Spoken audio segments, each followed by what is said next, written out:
Oh my gosh, what? What do you guys want? You want to do Zoom church? Okay, but it's not time yet. I have to finish getting everything ready. We'll meet by the fireplace. Go that way. Go that way.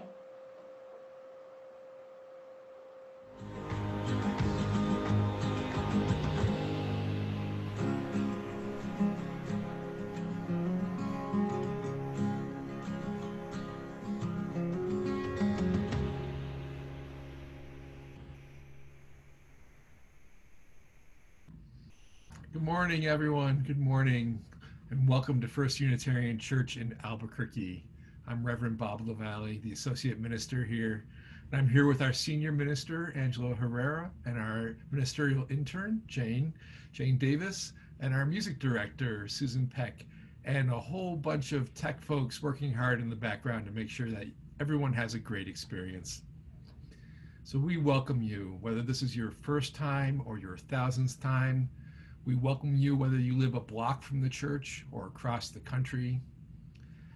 Whether you believe in God all of the time, some of the time, or none of the time, you are welcome here. No matter where you've been, no matter what body brought you in here, no matter who you love, you are welcome here at First Unitarian in Albuquerque. I have a few announcements before we begin. First, you may have heard that in the news about some folks intentionally disrupting church services on Zoom. We've taken steps to discourage that kind of thing that are mostly happening behind the scenes. Thank you to our great volunteers. But there are a couple areas where you can help. So first, if any person or group posts something inappropriate in the chat box, our ushers are going to remove them from the service immediately. But in the meantime, you can help by typing the words love or peace or something like that into the chat box so that the offensive text gets pushed out of sight. Secondly, don't click on any links that are placed in the chat unless they're put there by me. And you should expect that there'll be an offering link and a sign up for new UUs and that sort of thing. If you see an unexpected link, don't click on it. That's a risk.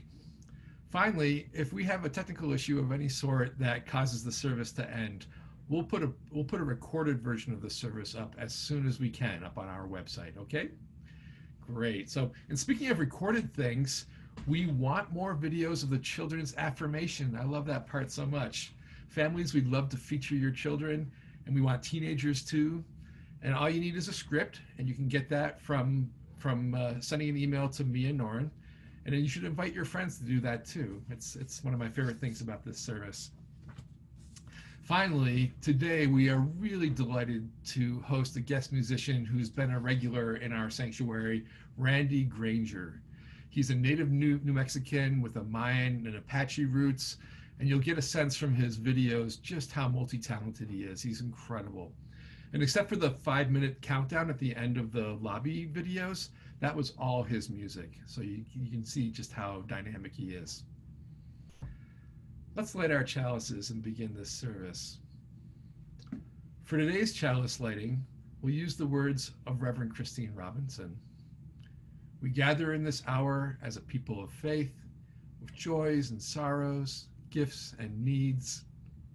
We light this beacon of hope, sign of our quest for truth and meaning, in celebration of the life that we share together.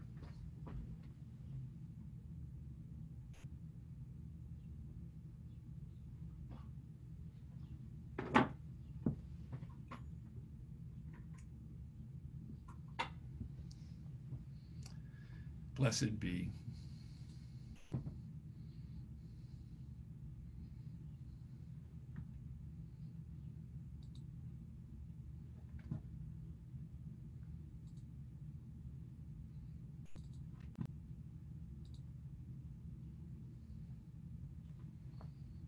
I sing because I can sing. I have a voice. I have a voice. Every voice, every heart has a song to sing. And when they join, the stars will weep.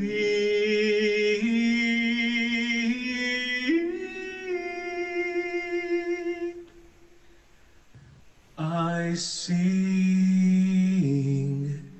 because I can sing. I have a voice. I have a voice. And I have a song. I have a song to sing.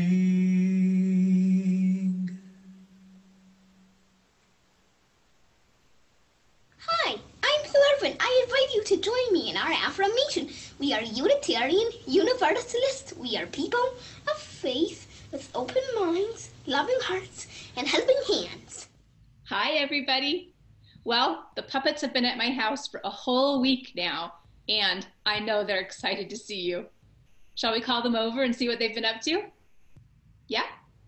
Okay, come a little bit closer so they can hear you. Ready? Let's call Lucia and Sheldon. Lucia, Lucia, Sheldon, Sheldon. Hi there, you guys. Great to see you. Oh, my goodness, Lucia, you are very fidgety this morning. What's going on? You're not fidgeting, you're pacing? Oh, I see. And why are you pacing, Lucia?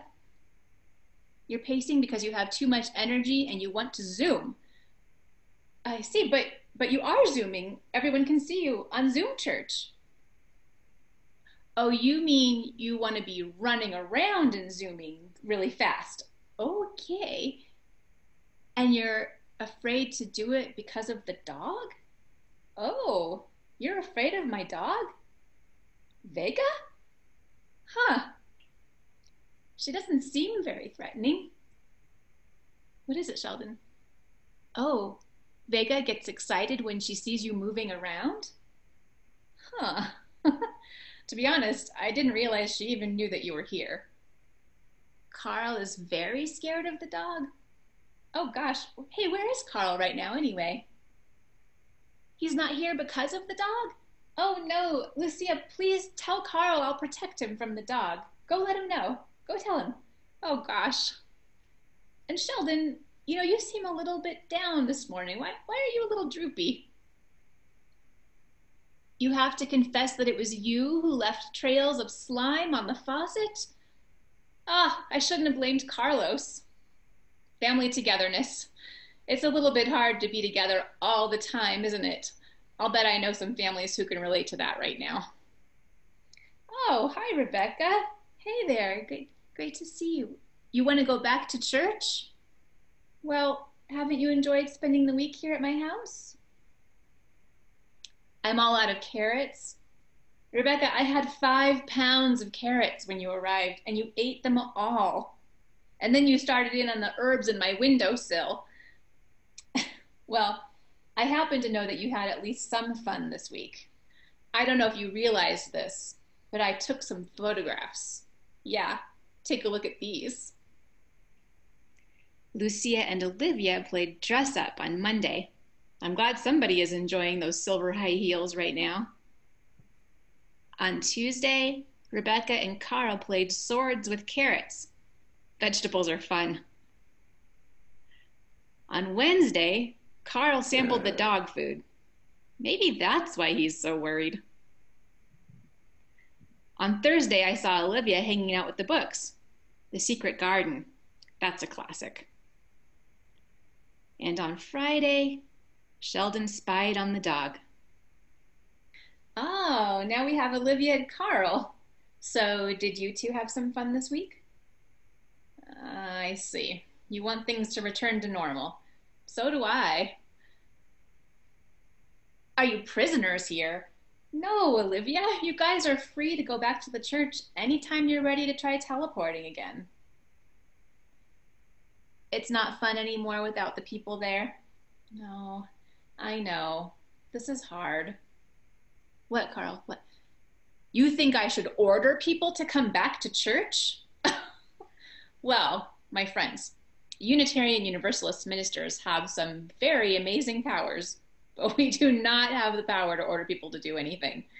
It was the governor who said that churches should close their sanctuaries and that playgrounds should close and schools and stores. And yes, it's very tiresome. But remember, we're doing this as a way of caring for each other, okay? What? Oh. Olivia, you've been reading the Constitution and you do not believe the government has the right to close churches? Well, there are some people who think that way, but UUs have a different understanding. We believe that with freedom comes responsibility as well. And so we're free to worship as we please. The Constitution does say that for sure, but we also have to be responsible. And sometimes, like now, that means we can't do the thing that might be the most fun, right? You know, I'm really proud of you guys. And I'm proud of all the kids in the congregation. You're being very responsible and caring, even when it's hard. So what do you say you guys stay here with me a little while longer, okay? And I'll make sure that the dog knows that you are honored guests and you are not dog toys, okay? Okay. For now, let's say goodbye, and we'll have the rest of our church service, okay? All right, goodbye, goodbye, goodbye.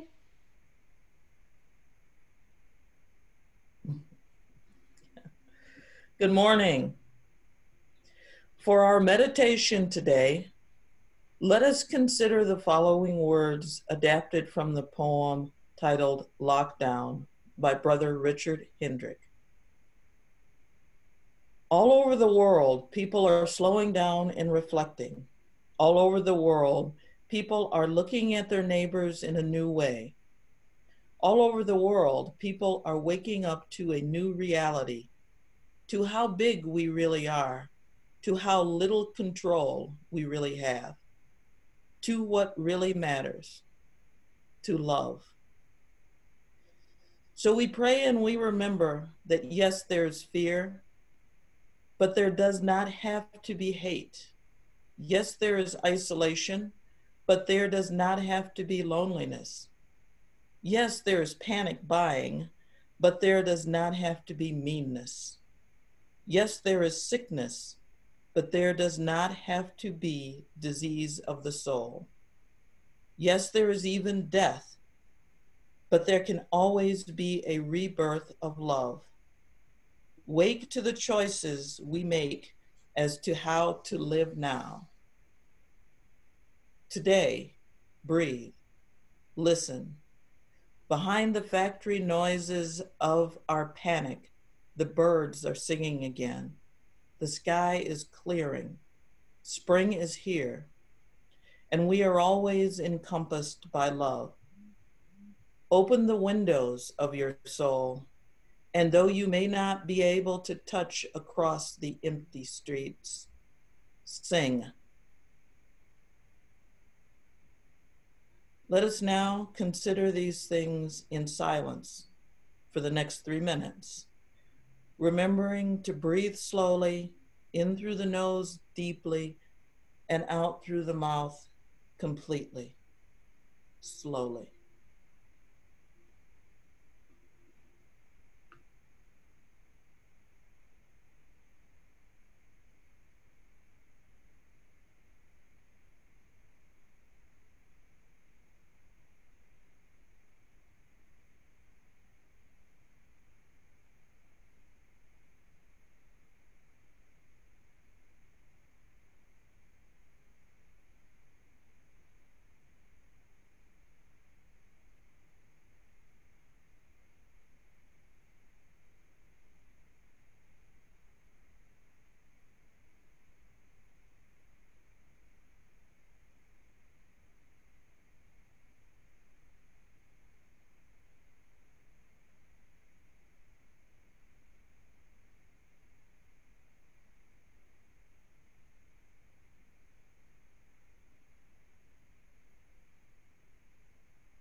All of these we lift up to the great powers of healing and renewal and celebration known by many names. All of the joys and gratitudes, all of the celebrations of birth and life and spring and nature, all of the gratitude for love, for loved ones, for supportive community, all of the celebrations of healing and recovery, and all of the concerns and sorrows, all of the prayers for grieving friends, prayers for friends and family who have died, prayers for loved ones far away. We lift up all the prayers for people experiencing transitions and for everyone who is unemployed or hungry. We lift up healthcare workers and frontline workers. We hold Diane Ross in our love. Her mother died at the age of 92 this week. We lift up the residents of LaVallee Assisted Living, where there are many cases of COVID-19 and many Unitarian Universalists live there. They are in our prayers this morning. And we acknowledge the unspoken prayers among us, the ones that are too private or too tender to speak aloud or write out loud right now. The ones that feel big today, but that we worry or believe are too small to share. All of the unspoken prayers. And I invite each of you in this moment to notice who you see logged into this service, whose face or login name is near yours, or who you have seen this morning as we've been together. We each see the arrangement of the gallery differently, but each of us is near others, and some have video and some don't, and some use their real names, and some are called something else on Zoom, and it doesn't matter. I invite you to say a little prayer for them. Who knows what brought them into church today? Maybe they are a longtime member. Maybe they've been coming for a little while. Maybe this is their first time at church since we went on Zoom. Or maybe this is their first time at church ever. Say a little blessing for them. May you be happy. May you be healthy. May you live with ease. Direct this prayer to your neighbor at church this morning. And if you can't see others' names, maybe because you're calling in by phone, then I invite you to picture somebody from church or say a prayer for one of us church leaders. We could use a little prayer too. Everybody can. May you be happy.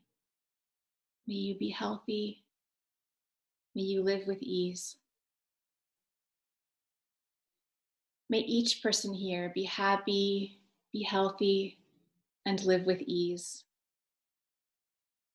May love pour down on you and bring you peace.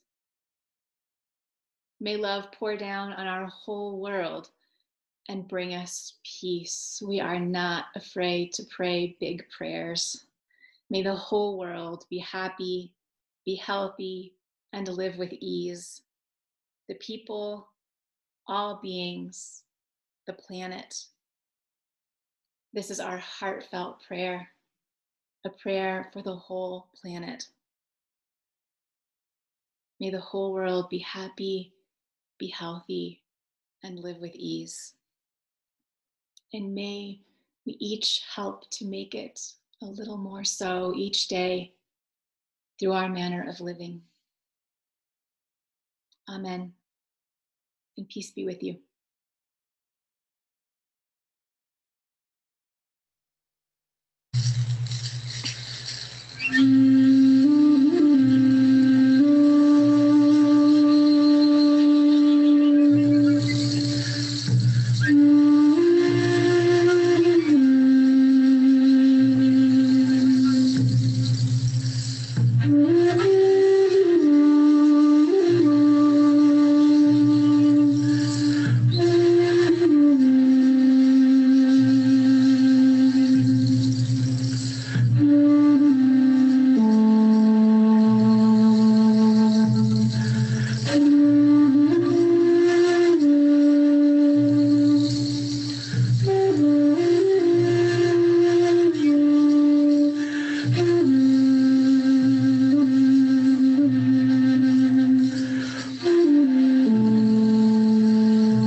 I'd like to share a reading attributed to Dr. Dhruv Chauhan. We fell asleep in one world and woke up in another. Suddenly, Disney is out of magic.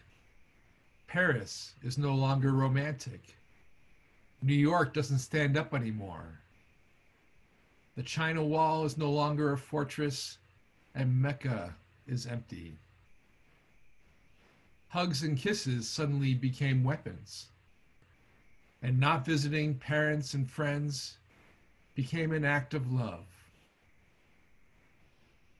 Suddenly you realize that power, beauty, and money are worthless and can't get you the oxygen that you're fighting for.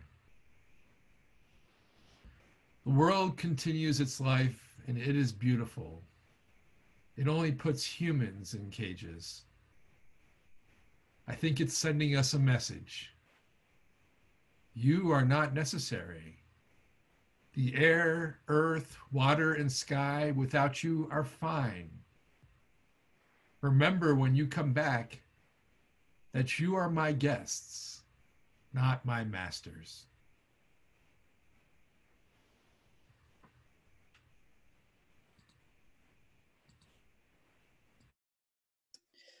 The headline on social media read, "The dolphins are returning to the canals of Venice." This was in reference to the fact that during COVID-19 lockdown, Italians reported seeing dolphins returning to Venice canals because the canals are now tranquil and clean without human pollution. As with anything we see splashed throughout public media, it turns out that this may or may not be true. It seems to be true that dolphins and swans are indeed spotted in some of Italy's waterways after the nationwide lockdown. However, it also seems to be true that dolphins swimming in Italy's waterways are not a new occurrence and not directly related to reduced human activity caused by the lockdown. So, although COVID-19 dolphin stories may not hold water, the coronavirus pandemic is having some positive side effects. What's happening in our criminal justice system? The US has the largest incarcerated population in the world, about 2.3 million people, with many crammed into facilities where they share everything from cells to showers. That makes them more vulnerable to the spread of infectious viruses like COVID-19. Following the lockdown, many states have released nonviolent inmates from jails and prisons. Research shows that almost half of the people in jails and prisons don't present a public safety concern. They are incarcerated because of decades of strict drug laws, racial profiling, and our society's preference for punishment over rehabilitation. Now that COVID-19 has caused the release of some inmates, it has essentially caused the restructuring of the criminal justice system. It is causing us to rethink why we put them there in the first place. We are being homeschooled. Will we remember this learning? What's happening with our food supply? The giant Smithfield pork processing plant in Sioux City, South Dakota, which processes 1 out of every 24 pigs sold for food in this country, has closed indefinitely after hundreds of its workers tested positive for the coronavirus. Smithfield later closed plants in Missouri and in Wisconsin. Smithfield competitors, JBS and Tyson, were also forced to close plants in other states when their workers tested positive for the virus. As much as I personally would like to call this a massive affirmation of veganism, That is not what it seems to be. What it seems to be is a teaching on the dangers associated with the development of an industry based on taking the lives of sentient beings by way of mass production plants. Meat supply chain issues could easily turn into widespread shortages and cause changes to the American diet. Poultry and bulk meat sales from small farmers and ranchers whose animals aren't processed in large facilities could increase. Other foods, including plant-based meat substitutes, could gain in popularity. Home gardens and chicken coops, already popular to varying degrees, could become even more common. Yes, we are being homeschooled. Will we remember this learning? What's happening with the way we do community and compassion? A study by a research marketing communications consultancy in Calgary found that 67% of respondents ranked the basics of life, health, family, and friends as the most important things. These findings are an example of how the virus has shifted the indulgent consumer culture toward a more compassionate and kinder society. The study also found that 27% of respondents, mostly from Generation Z, that's those people born between 1997 and 2012, have been turning to spiritual pursuits to cope with the pandemic, and 38% felt more inclined than before to help strangers. We are being homeschooled. Will we remember this learning?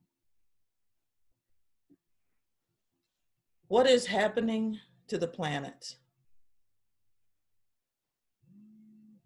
This time has shown us the very direct effect we have on climate change and global warming. The water looks clearer in the world famous canals in Venice, and NASA images show how pollution is dropping rapidly in cities across the globe. Studies already show a significant reduction in nitrogen dioxide. We have also witnessed something much more significant.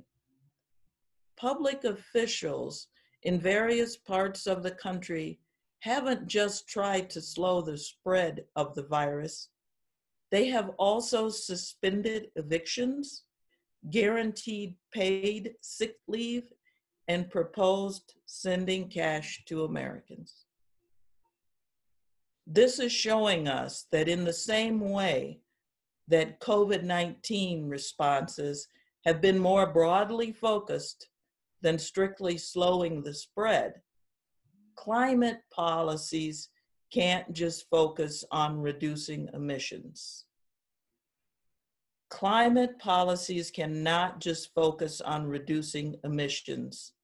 They must provide relief for those who are most vulnerable and most affected by the actions to reduce emissions. We can't solve the climate crisis unless we also provide support for people to survive the effect on wages and jobs. We are being taught by the coronavirus. We are being taught by our response to the coronavirus. We are getting a glimpse of how this can be done. We are being homeschooled. Will we remember this learning? All of us have gone through much education and training in our lives, some formal, some informal, some strictly through life experiences. Education is usually expensive in one way or another. It costs us our sense of security. It costs us the growing pains associated with the discomfort of loss and the discomfort of change. I am not willing to have gone through as costly an education as this without having learned something. Without having learned something that can be used to improve quality of life. The quality of my life and the effect I can have on the quality of life of others. May we who make it through this costly learning retain what we have learned. May we retain it in our hearts, in our heads, and in our spirits. May we use what we have learned and move into the future wiser, stronger, more compassionate, more connected, and with the courage to make the changes we have seen are possible. Amen.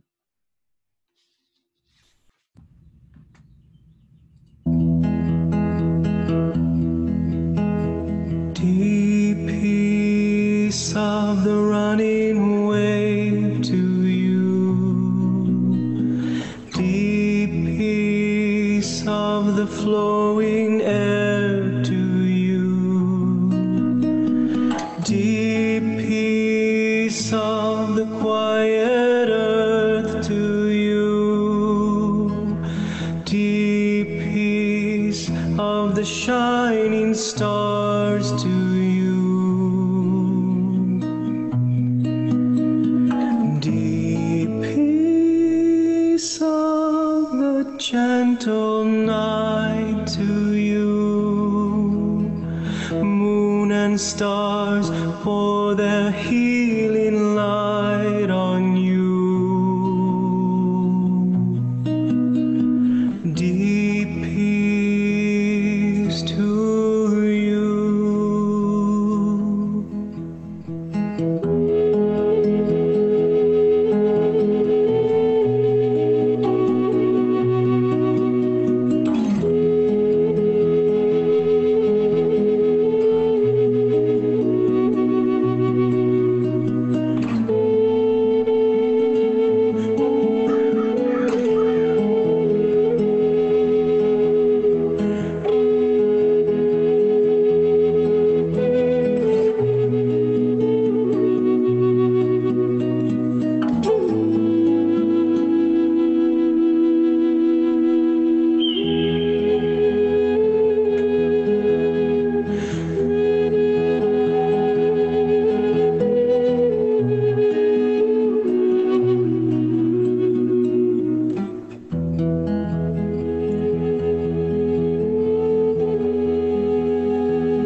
Deep peace of the running waves to you.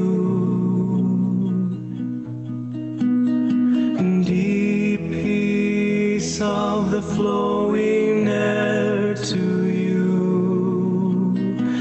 Deep peace of the quiet earth to you. Deep peace of the shining stars to you. And deep peace of the gentle night to you. Moon and stars pour their healing light on you. Deep peace of a gentle night to you. Moon and stars pour their healing light on you. Deep peace to you.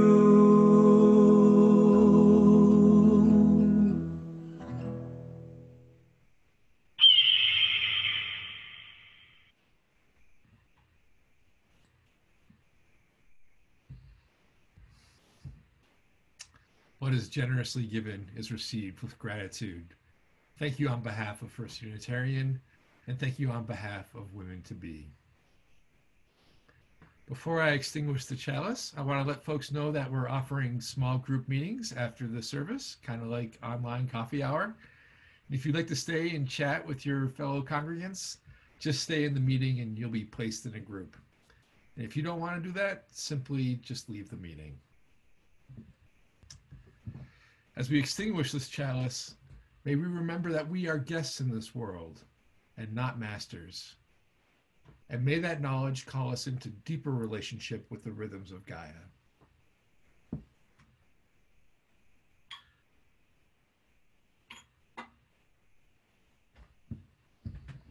Go in peace, gentle people, and practice radical love.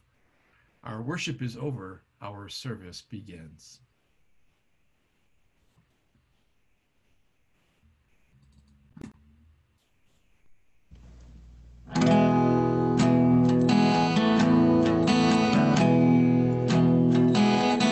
Let us pause in life's pleasures and count its many tears, while we all share sorrows with the poor. And there's a song that will linger forever in our ears. Oh, hard times come again no more. And it's a song, a sigh of the weary. Oh, hard times come again no more. Many days have you lingered around my cabin door. Oh, hard times come again no more.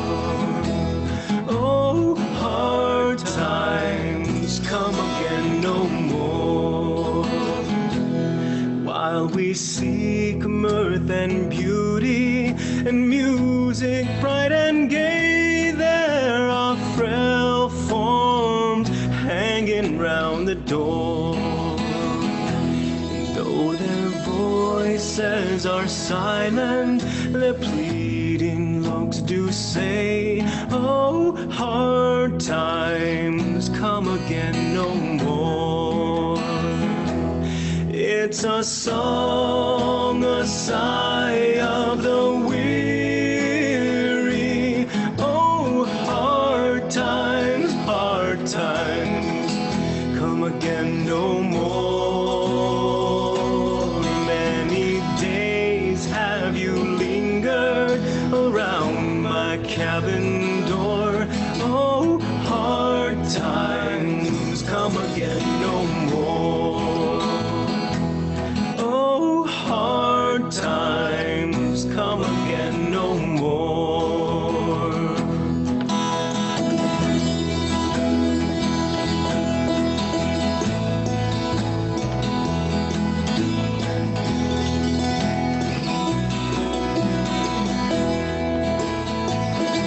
And it's a song, a sigh of the weary. Oh, hard times come again no more. Too many days have you lingered around my cabin door. Oh, hard times come again no more. Oh, hard times come again no more. No more hard times. No more hard times. No more hard times. No more hard times. No more hard times. No more hard times. No more hard times. No